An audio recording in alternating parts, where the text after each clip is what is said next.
په حدیث مبارک کې نبی صلی الله علیه وسلم د ګیری د پرېښودو حکم کړی دی او دای فرمایلی دی خالف المشرکین اوفر اللحى واحفوا الشوارب ای زما امتا تاسو د مشرکین خلاف ورزي کوي اوفر اللحى ګیری وګدي کوي واحفوا الشوارب او برې چې دین واړه کوي اوس خبره الټه ده ګیره وړی کوي او برې چې دی نو دومره غټ غټي کله هغه چې دی نو په چیکې ته لګي کله په اوبو کې هم ته لګي او دغه رنګې په روټۍ کې هم ته چې دی نو لګي نو حالانکې دا مکروه دي د دې وجې نه د شونډې نه چې کم برېت راواوړي او دا په روټۍ کې لګي دا مکروه تحریمي دي یعنې حرامو ته نږدې اسم پې سړی چې دی نو ځناور غونته کې ښکاري نو دې وجې نه د دې نه ځان ساتل پکار نو دلته اوس وګوره عام مسلمانان خو په دې خبره باندې چې دی نو پوهېږي او هغه وی چېرې د نبی علیه صلات وسلام سنت دی او ګیره پرېښودل نبی علیه صلات وسلام یې حکم کړی دی نو هغو ته د دې په منلو کې څه ټینشن نه وي هغه که څوک یې نه پرېږدي نو بیا هم هغه ځان ګناهګار ګڼي او دا وایي چېرې الله مې دې معاف کړي خو مطلب دا دی چې لږه ګناه یې ګڼي اوس مشکل د هغه کس د طرف نه جوړېږي چې کوم یو کس د دې مغرب او د دې یورپ نه متاثره وي نو هغه وایي چېرې دا ګیره دا د نبی علیه صلات وسلام اسې خپل عادتو نبی علیه صلات وسلام یې حکم نه دی کړی نو تاسو واورئ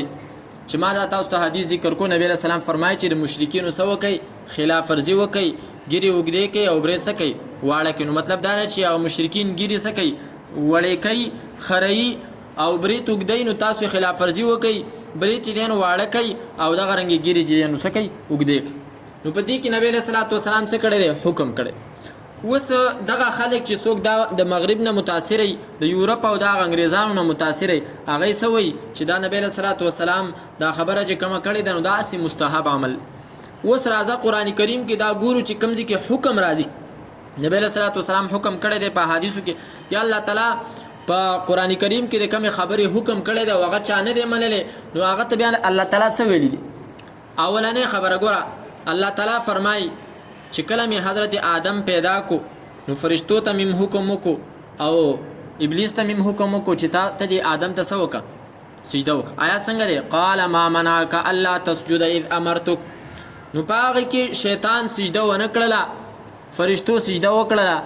نو الله تعالی شیطان ته څه وفرمایل ورته ویې فرمایل ما منعک الا تسجد ته څه شي منع کړی وې چې تا سجده ونه کړله حالانکه ما تا ته څه کړی امر کړی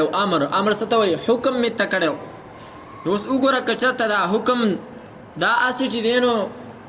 داسې د کولې جایز او نه جایز دواړه خبرې وي نو بیا به شیطان ویلی وي چې یا الله تا خو په ما باندې دا خبره چې دی نو څه لازمه کړې نه وه خو هسې یو حکم دی وکړو که منلو مې نو هم مې خپل اختیار وکړه نه مې منلو هم مې خپل اختیار و چې ومې نه منلو نو ته ما ولې په دې باندې د جنت نه راوباسي شیطان دا ونه ویل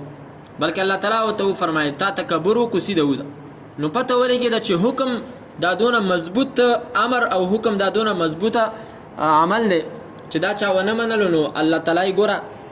د جنت نه هم راوباسي لکه څنګه چې ابلیس راویست اوس د نبی علیه صلات وسلام چې کوم حکم دی د دې په باره کې الله تعالی فرمایي سورت نور کې راځي انشاءالله فليحذر الذين يخالفون عن امره ان تصيبهم فتنه او يصيبهم عذاب اليم چې کم خلق د الله د پیغمبر د حکم نه چې دی نو څه کوي مخالفت کوي الله تعالی فرمایي هغه د دوو خبرو نه ویریږي یوه خبره ده چې یا خو به هغو ته په دنیا کې عذاب راشي دنیا کې به پې عذاب راشي او که دنیا کې پې عذاب رانشي نو منافقت کې به اخته شي دا د چا دپاره ویلي دي دا هغه کس دپاره چې د نبی علیه صلات وسلام د حکم نه څه کوي خلاف ورزي کوي فليحذر الذين يخالفون عن امره ان تصيبهم فتنه او يصيبهم عذاب اليم نو د دینه دا معلومه شوه چې نبی علیه صلات وسلام کوم حکم کړی دی دا اسې د ګپ شپ دپاره نه دی بلکې د هغې منل په امت باندې څه دي لازم او ضروري دي او که لازم او ضروري ونه ګڼې نو الله تعالی فرمایي بیا د داسې کس د عذاب نه ویري دا درېیمه خبره شو